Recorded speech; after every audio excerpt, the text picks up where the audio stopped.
Sur le premier point, C'est autour du lait en poudre, notamment le lait végétal, d'être ciblé par la mesure de baisse des prix.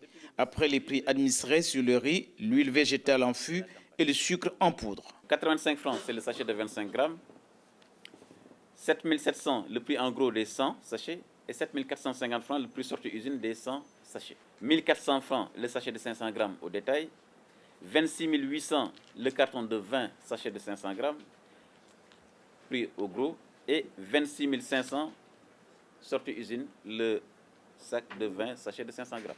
Sur le kilogramme en vrac, nous sommes passés de 3 000 à 2 750, donc soit une baisse de 250 francs sur le kilogramme en vrac.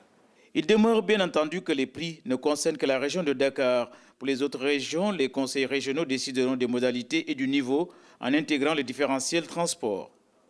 En cette période de forte consommation des produits laitiers, cette décision prise par le gouvernement après concertation avec les industriels et sur proposition du comité de suivi des prix a été saluée par les membres du Conseil national de la consommation.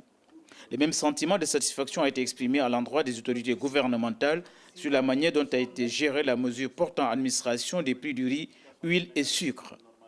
Par ailleurs, les associations de consommateurs inquiètes de la flambée du prix de l'oignon local ont interpellé les ministres sur cette situation à un peu plus d'une semaine de la Korité. Les éléments que nous avons aujourd'hui nous autorisent à penser que dans les jours qui viennent, le prix de l'oignon va baisser.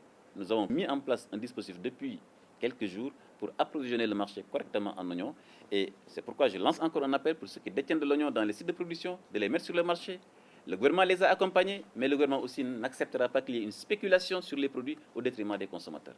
En guise d'illustration de la volonté du gouvernement de réguler la situation de tension sur les prix de l'oignon, le ministre Alioune Sarr a révélé qu'un stock de 6 000 tonnes d'oignons importés est actuellement disponible au port.